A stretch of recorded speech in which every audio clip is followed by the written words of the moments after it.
Chapter 5, Party. Holly, Laura, and Fiona are just starting to eat at the table. Destiny is running late. She acknowledges her friends with a wave as she picks up her tray to go through the cafeteria line. The three ladies marvel at how sharp Destiny's outfit is. Today she is sporting a black leather jacket with silver buttons. As Destiny vanishes from the girls' sight, they turn their attention back to the table. Laura, I forgot to tell you, the guy who helped move in my boxes is in my sociology class, says Holly. Oh, really? He's such a cutie, replies Laura with a smile. His name is JC, I think, and he is Native American. Really? He looked Asian and black to me, but Native American, that's cool. You can talk to Destiny.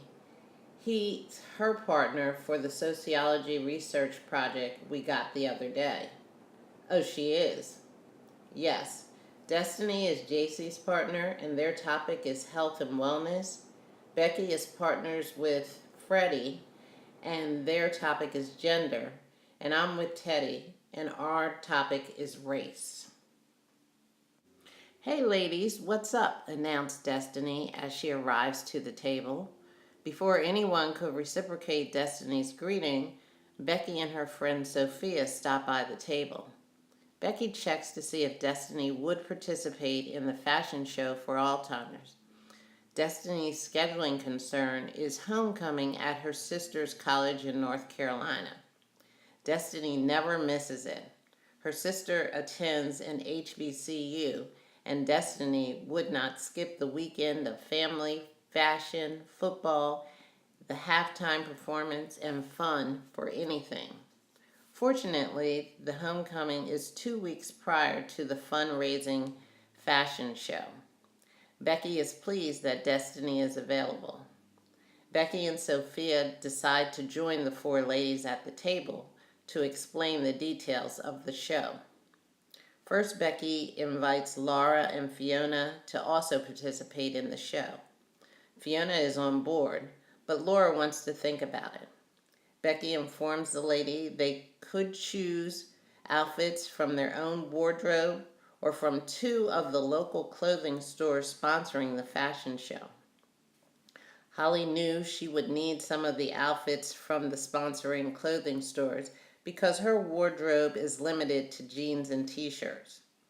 Sophia talks about the different segments on the show currently includes casual, dressy, and sleepwear.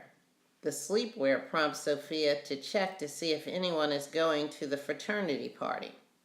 Destiny, Fiona, and Laura indicate they are going, while Holly and Becky decline. Becky says she is hanging out with her boyfriend Chris. Holly is a bit surprised that Laura is going, but didn't show any reaction. The next evening, Destiny and Fiona show up at the apartment. Holly welcomes them in. Destiny has on a leopard print onesie by designer Charnice. Of course, her hair matches the ensemble with 2 curly ponytails gathered with matching leopard print ribbons. Fiona has selected some lounge pants and a Jeremy Lin basketball jersey. Her short hairstyle is adorned with several colorful barrettes. Laura is still in the back deciding what to wear to the pajama party. You two look nice, compliments Holly as they enter the doorway passing her. You sure you don't want to go? We aren't staying too long, suggests Fiona as she plops down on the beanbag in the living area. Thanks, but I don't really drink, replies Holly. I'm not going to drink a lot. I am just going to hang out tonight before I get real busy with schoolwork, adds Destiny. I'm good. I'm just going to chill here. Okay, cool. Destiny, I wanted to ask you before, why did you choose to come to Petersburg College, a PWI, as opposed to a HBCU like your sister? Money. I got a full scholarship here. The college needs me to liven up the place with my presence, smiles Destiny.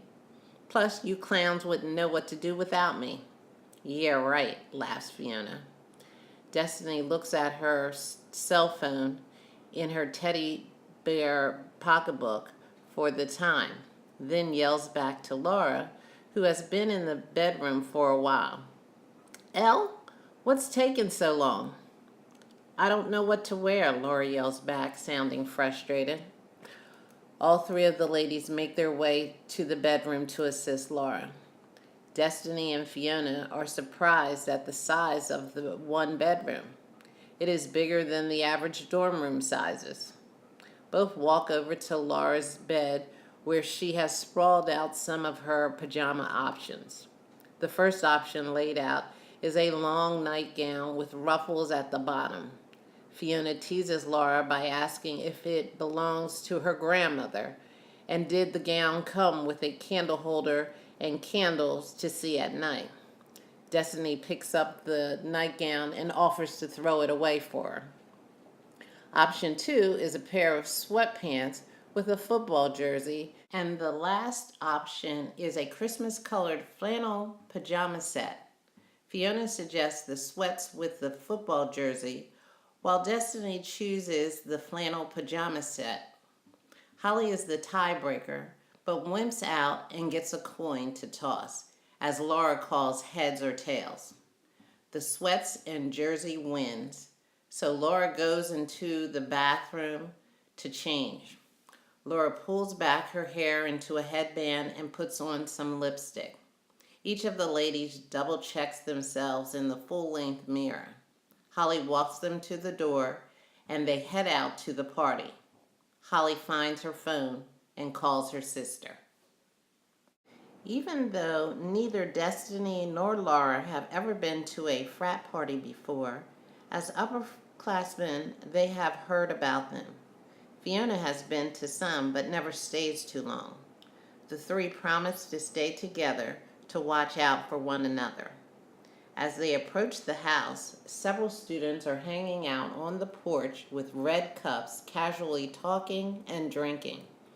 Ethan and Cho are at the entranceway, checking out the outfits of the ladies as they go into the house. As to be expected, there were a lot of students at the party. The guys were dressed either in shorts and t-shirts or lounge pants and bare chests. The ladies' pajama outfits range from the conservative onesies, flannel sets, to revealing lacy teddies. Destiny spots Sophia across the room surrounded by two frat brothers. She is dressed in a form-fitting one-piece short step. Destiny heads her way to say hello, while Laura and Fiona get something to drink in the back kitchen area. In the kitchen are cans of beer in several tubs of ice on the floor. On the counter are at least 20 bottles of liquor and a table of pills, marijuana, and cocaine. Teddy finally appears descending the stairs with two freshman girls, one under each arm. One brunette with straight long hair and one with curly strawberry blonde hair. When he reaches the bottom of the steps, he kisses each on the cheek. The girls walk back to the kitchen area. Teddy sees some of his frat brothers who give him congratulatory handshakes. This scene is repeated throughout the night with different fraternity brothers and different girls. Laura and Fiona have had 2 drinks. Destiny got a cup of beer, but after one taste, poured the rest of it in the fake plant in the corner. As the night gets later, the music is getting louder and the party wilder. Some of the frat brothers sit down on the couch with Laura and Destiny. One starts whispering in Destiny's ear for a moment and then puts his hand on her thigh. Destiny immediately gets up from the couch. As she gets up, she sees 2 guys trying to corner Fiona. She went over and grabbed Fiona's hand and pulled her towards her. Destiny calls Laura and tells her it is time to go. As the three ladies begin to leave, they notice Fiona heading upstairs with Teddy. Fiona asks if she's ready to leave, but she indicates she is fine and wants to stay. The three ladies leave the frat house. Fiona and Destiny walk Laura back to the apartment and then walk to the dorms. Meanwhile, back at the frat house, the party had gotten out of hand. Some yelling matches have begun and have quickly turned into fistfights. Some of the girls are walking around half-clothed, and two girls are unconscious, one lying on the floor, another in the bed. The police have been called. Officer Wolf and his rookie in training are responding to the call. As the two officers drive to the fraternity house, Officer Wolf explains the approach they will take to handle this disturbance call. Officer Wolf has been at the Petersburg police force for over 25 years. He is very well liked in the community, and he helps train the new police officers after they graduate from the police academy. The senior officer has worked with an array of rookies, ranging from well-informed with great presence to cut and dry know-it-alls. Fortunately, most have been very good and willing to heed his advice. Officer Wolf is familiar with some of the brothers at the fraternity house from previous years.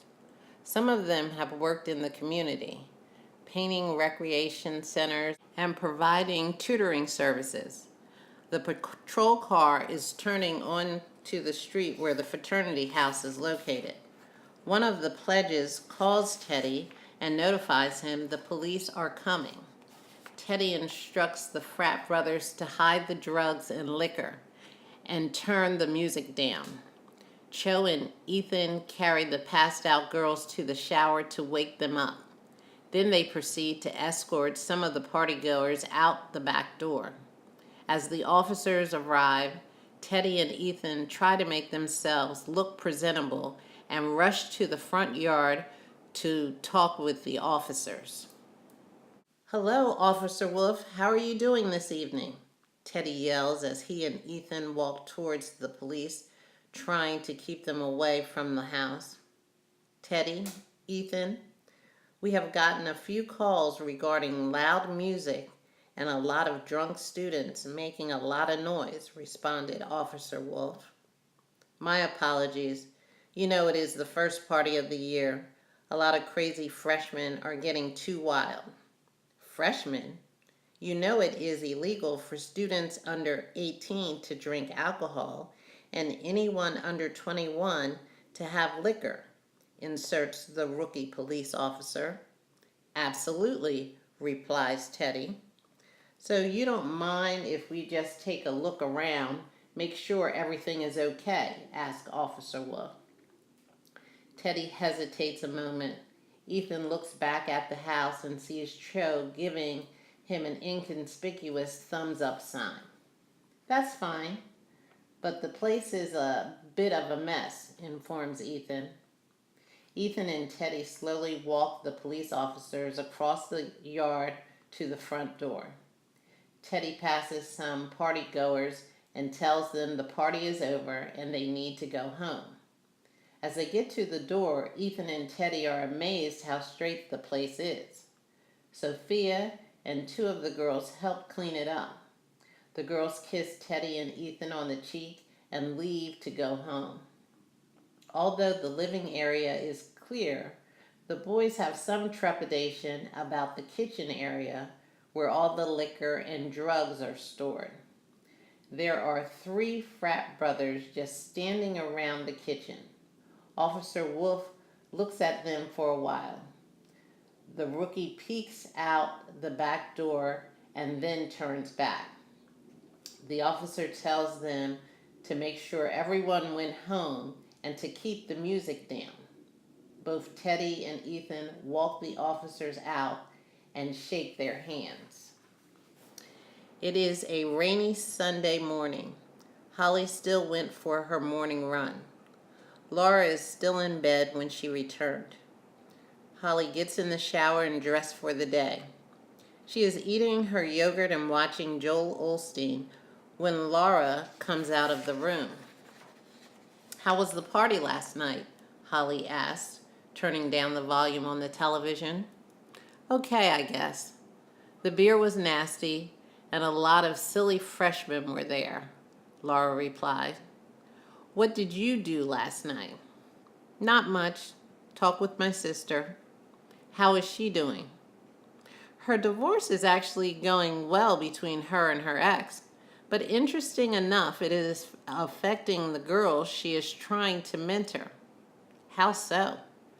"I guess the girls feel that since she's getting a divorce from her husband, what gives her the authority to mentor them on life?"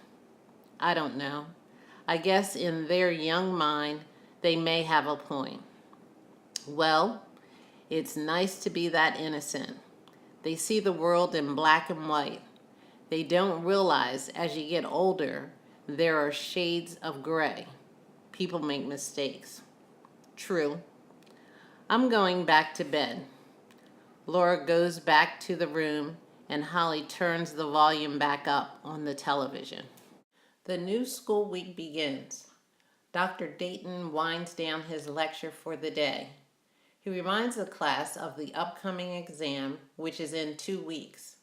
With regards to the research project, he warns the class to establish a safe word like uncle or something when working on the research paper. If discussions with your partner becomes heated, use the safe word and stop the discussion. The assignment is to understand different behaviors from different perspectives, not start a physical altercation. Everyone looks around to see if he was referring to any team specifically. Most teams did not start the project, so they didn't know what the professor was talking about. But it motivates the teams to get started, which is probably the purpose of Dr. Dayton's obscure statement. Becky and Sophia have joined Holly and her friends for dinner in the cafeteria. Laura and Fiona were looking at some Instagram pictures from the party. They were glad they left early. Sophia gives everyone the lowdown on the party. She told them about the police showing up. She provides juicy details on how she and the other girls cleaned up while Teddy and Ethan delayed the police in the yard. The disturbing part of the story is the unconscious girls that were placed in the shower. Holly must express her disappointment and interjects how dangerous it was to not seek any help for them prior to the authorities' arrival. Becky agrees with Holly, while the others brush off the incident, concluding that the girls are doing fine now. Of course, Destiny did not want to be outdone on knowing some gossip. Amongst the original foursome, Destiny is known for the local news of the group. She is lovingly referred to as CNN. The group learns from Destiny about a diversity or minority hookup list. The fraternity is scoring points on how many girls they can hook up with. If they are a minority, they score more points since there are only a few on the campus. Sophia, the Hispanic girl, proudly owned up to helping Teddy score points with her. Everyone else seemed a bit confused. The group is silent for a moment. No one knew what to say after Sophia's statement. Although some in the group enjoyed having fun sometimes, none were complete party girls. The subject quickly changed to the fashion show when Becky informs the girls about the practice dates and when they could try on outfits at the local stores. In Chapter 5, Teddy and Ethan throw their fraternity party. Tell me in the comments below if you can relate to Holly, who is a homebody, Destiny, who likes to go out periodically, or Teddy and Ethan, who like to throw wild parties. See you in Chapter 6.